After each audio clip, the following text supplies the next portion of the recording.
হস্তিনাপুর করেছে আক্রমণ। বান্ধব বন্ধু ধর্মই অসে মোর হরিনাথ বীর রক্ত প্রয়োজনত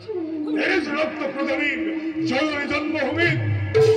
তৎসত্ত্বে অবশ্য নয় না করে শিকার। অবশ্য তুমি যদি রণত হয় স্বাগতর ত্যাগ করে প্রাণ প্রান্ত এটা তো পরীক্ষিত দিও পারো প্রাণ ভিক্ষা তোমার।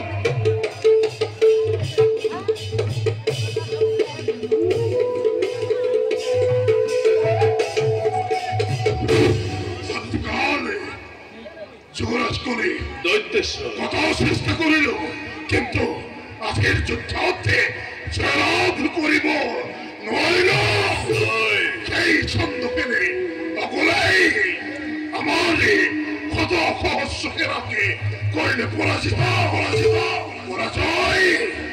পরাজয় লজ্জিত করিতে আছে দৈত্য ক্ষমাচকে এই পরাজয়ে ময়ূকট প্রতি কুদর দাবানল দপ দপ করে সরাই তুলিছে। প্রয়োজনত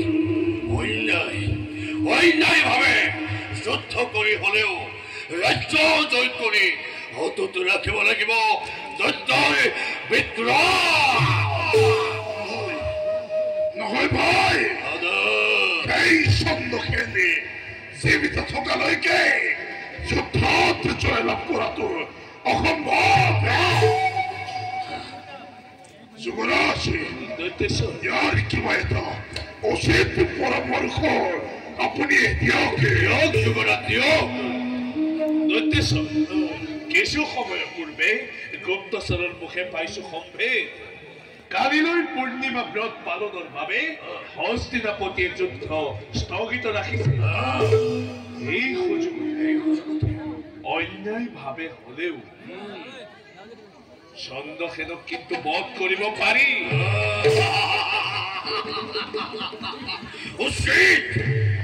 উচিত হব দাদা। ন্যায় অন্যায় বিচাৰ কৰাৰ কোনো আবশ্যক নাই। ৰাজ্য জয় কৰে অতত ৰাখিব লাগে দৈত্যৰ বিদ্ৰোহ। হব অন্যথা দৈত্যৰ ৰজময় মহাশক্তিমান হস্তিনাপুরে জয় করে বড় বিদ্যমনে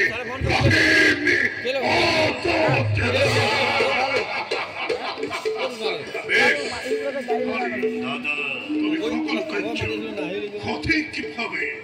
করিব নির্ধারণ সেই হস্তিনার যার নাম ছন্দসেন কিন্তু জগৎ বিখ্যাত ভীমকান্ত রূপে আমি বধ করিব লাগিব।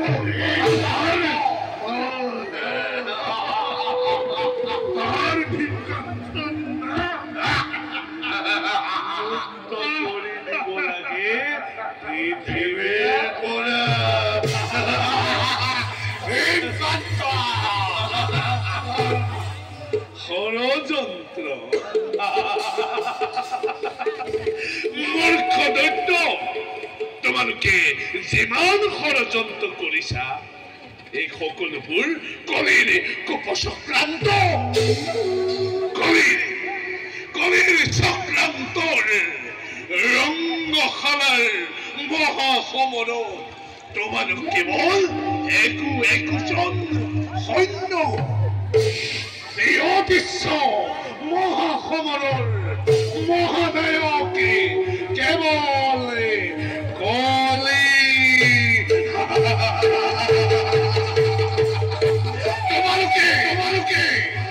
তোমালোকে কেৱল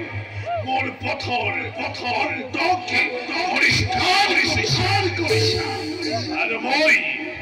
বিনা দ্বিধাই সেই পথত কৰি নিজ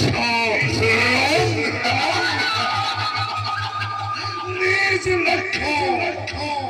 হৰিম আৰু সাধ্য নাই কোনেও নোৱাৰি কৰিব পথ ৰুদ্ধ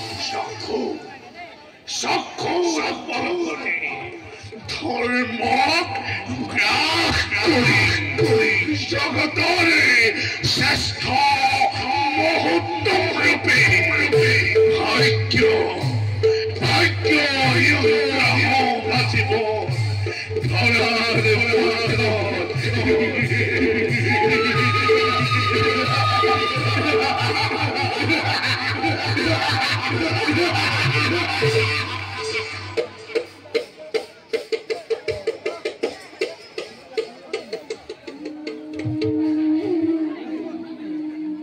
আজি পূৰ্ণিমাতিথিৰ বাবে যদিও বা মহাৰাজে যুদ্ধ স্থগিত ৰাখিবলৈ সিদ্ধান্ত গ্ৰহণ কৰিছে, গুপ্তচৰৰ মুখে মই পাইছো সংভেদ দৈত্যগণে যুদ্ধ কৰিবই। বৰ্তমান আমাৰ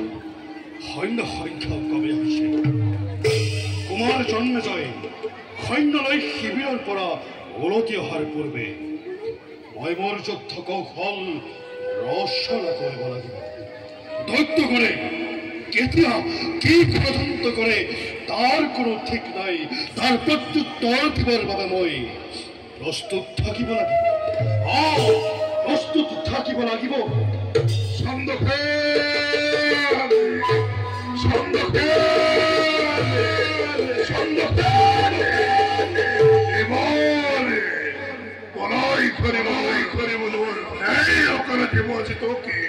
মৃত্যুদণ্ড বাবা তাই পাখণ্ড তদৰ দৰে নহয় যুদ্ধক্ষেত্ৰই ওলাই যাবলৈ সাৱধান। তহঁতক বধ কৰি লুপ্ত কৰোঁ ধৰণিৰ পৰা ধম্পমানে তোৰ দৰে এটা নৰ পশুকে পৰীক্ষিতে কিয় খেৰপতি পাতিলে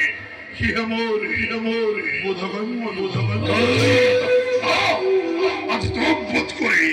শক্তি মোৰে দেও পৰিচয় বিশ্বাস নাৰী প্ৰয়োজন হস্ত হস্ত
এইভাবে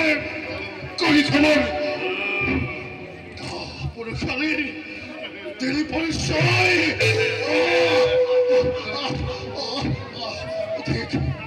দেখ তহঁতৰ তত্তৰ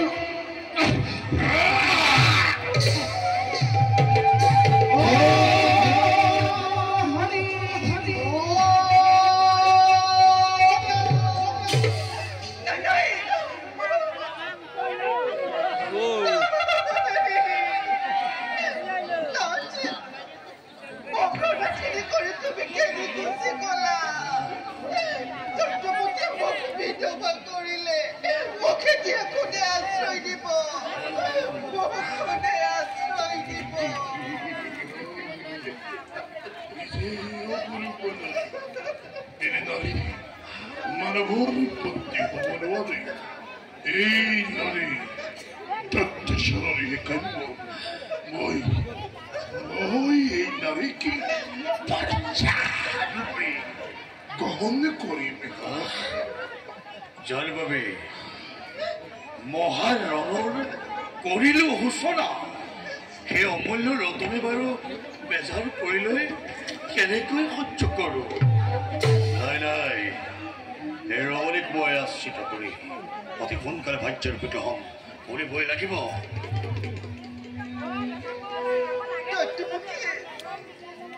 আপোনালোকে মোক যুৱতী কালতে বিধৱা কৰিলে মোক এতিয়া কোনে আশ্ৰয় দিব চিন্তা নাই ৰমণী মই তোমাক আশ্ৰয় দিম আজি শান্তি হ'ব তুমি মোৰ ৰাজ প্ৰতেশ্বৰী এয়া তুমি কি কৈছা দাদা এই নাৰীৰ আশ্ৰিতা তুমি হ'ব নোৱাৰা এই নাৰীৰ বাবে হস্তিনাপুৰ আক্ৰমণ কৰি চন্দ্ৰসেনক বধ কৰিলো গতিকে এই নাৰী মোৰ ভাতৃ জ্যেষ্ঠজনক এনেকৈ ক'বলৈ তোৰে লাজ ল'ব নাই এই নাৰীকে মই ভাজ্যৰূপে গ্ৰহণ কৰি দাদা দাদা সত্যপতি কি হৈছে তোমাৰ এগৰাকী সামান্য নাৰীৰ বাবে ভায়ে ভায়ে বিবাদ সৃষ্টি নকৰিবা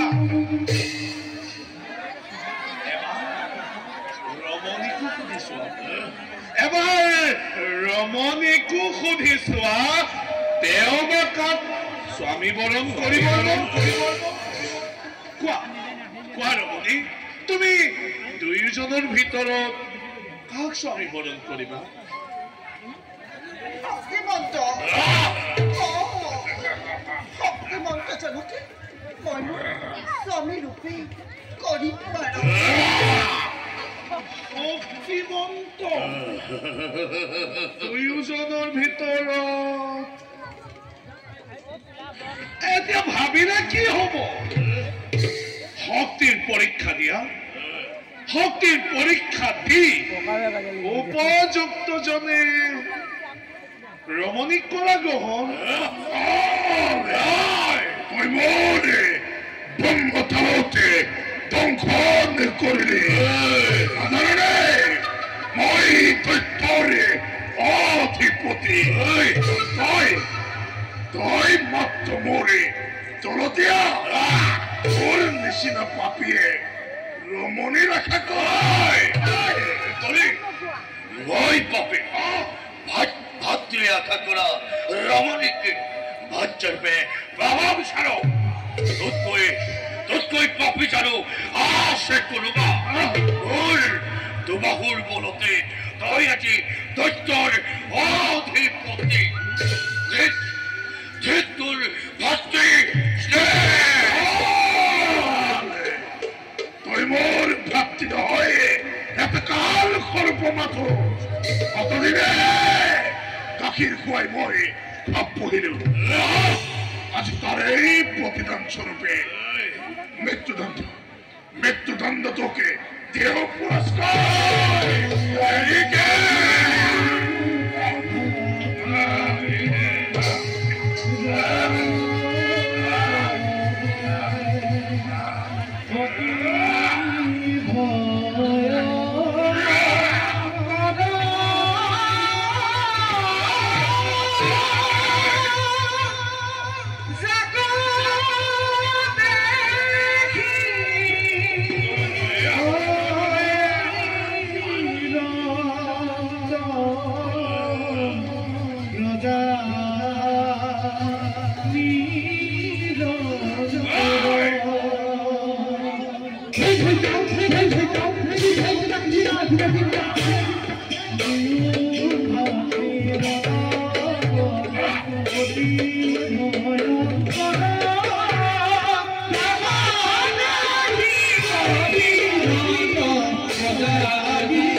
স্বামী বরণ করিব এত তোমার অলিক কল্পনা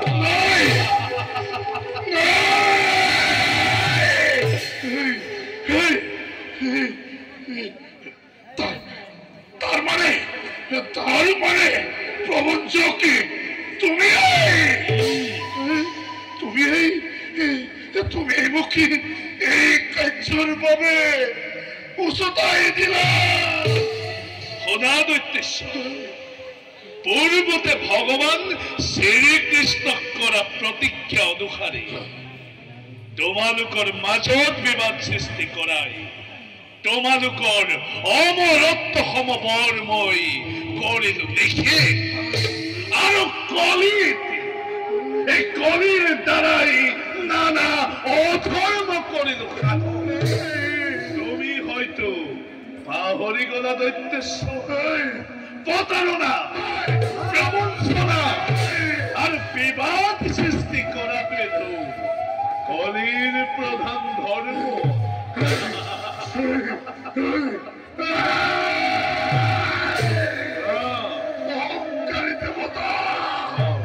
দেবতার স্বরূপ তুই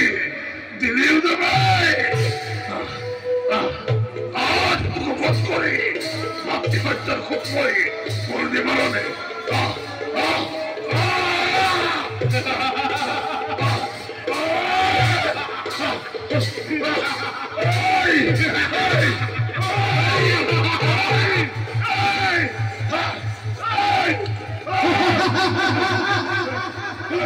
কবি কলি বল অন্তর্ধান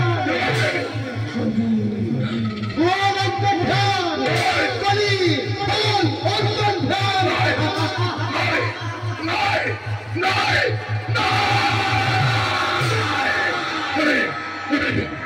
কে কবি কবি বল অন্তর্ধান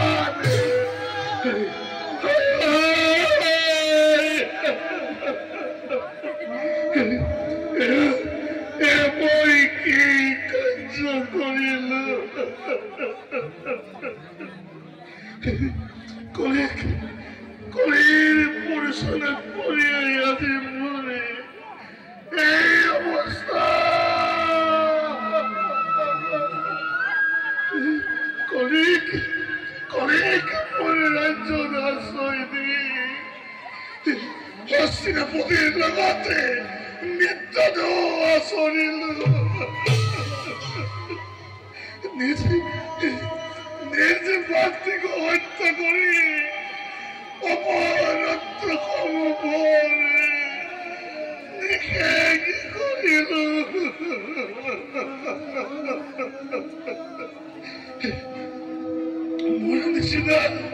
মন দিছি না মহাপাপী নাই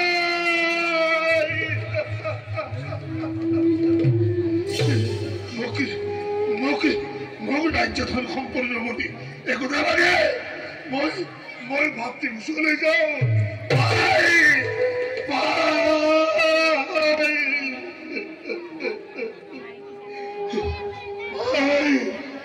তোমার প্রতি অন্যায় করা বাবে বুকে ক্ষমা করিব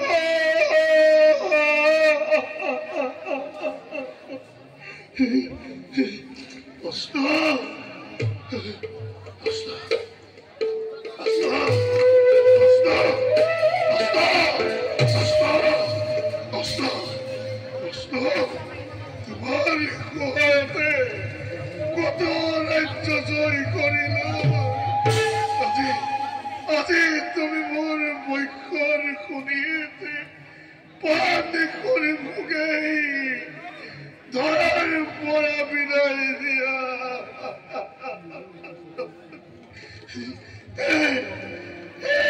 জগৎ বাকি কলিকে প্রশ্রয় দিবা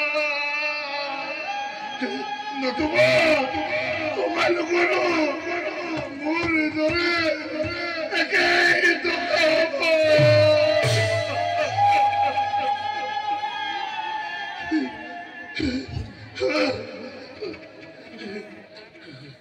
বিদায় বিদায় বিদায়